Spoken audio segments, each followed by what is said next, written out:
Hello दोस्तों, मैं M आप सभी का ऑनलाइन क्लास में स्वागत करता हूं। आज मैं आप लोग को बिहार बोर्ड में पूछे जाने वाले कुछ महत्वपूर्ण ऑब्जेक्टिव प्रश्न का डिस्कशन कराने वाला हूं। चलिए ध्यान से देखिएगा।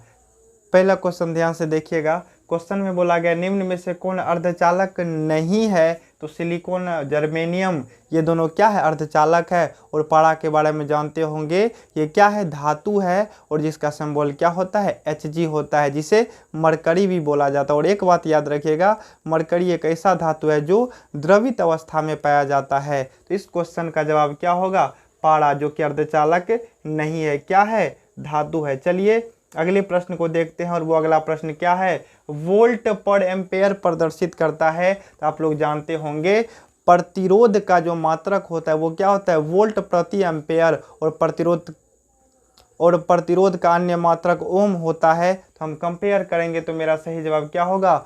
ओम। ऑप्शन नंबर सी में दे रखा है। चलिए अगले प्रश्न को देखते हैं। और वो अगला प्रश्न क्या है?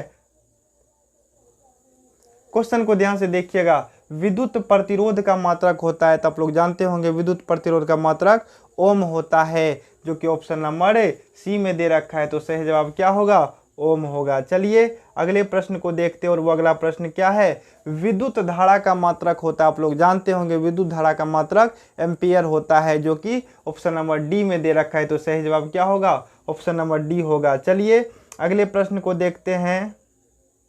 और वो अगला प्रश्न क्या है? बोला गया 1, 2 और 3 ओम के 3 प्रतिरोधकों को श्रेणी क्रम में जोड़ा गया है। और श्रेणी क्रम में यदि समतुल्य प्रतिरोध पूछा जाए तो फॉर्मूला होता है R बराबर R1 plus R2 plus R3। तो यहाँ पे तीनों को जोड़ दीजिएगा तो 1 + 2 3 + 3 6 ओम के बराबर होगा, जो कि ऑप्शन नंबर डी में दे रखा है। इसका जवाब क्या होगा? ऑप्शन नंबर डी होगा। चलिए अगले प्रश्न को देखते हैं। और वो अगला प्रश्न क्या है? विभवांतर का असाय मात्रक क्या होता है? आप लोग पढ़े होंगे विभवांतर या विभव का असाय मात्रक वोल्ट होता है, जो कि ऑप्शन नंबर डी में दे रखा है, वोल्ट। चलिए अगले प्रश्न को देखते हैं। और वो अगला प्रश्न क्या है? ध्यान से देखिएगा। विभव का मात्रक, अभी बोले थे थोड़ा देर पहले, विभव या विभवांतर दोनों का मात्रक वोल्ट होता है, जो कि ऑप्शन नंबर बी में दे रखा है। इसका जवाब क्या होगा? वोल्ट होगा। चलिए अगले प्रश्न को देखते हैं। और वो अगला प्रश्न क्या है? टंगस्टन निम्नलिखित में से किस ताप पर पिघलता है? तो याद रखिएगा लगभग 3500 डिग्री सेल्सियस के आसपास जो भी दे रखा होगा वही सही आंसर होगा। तो यहाँ पे दे रखा है 3500 डिग्री सेल्सियस एग्जैक्ट। तो सही ऑप्शन क्या होगा? ऑप्शन नंबर सी होगा। चलिए अगले प्रश्न को देखते हैं। अगला प्रश्न क्या है?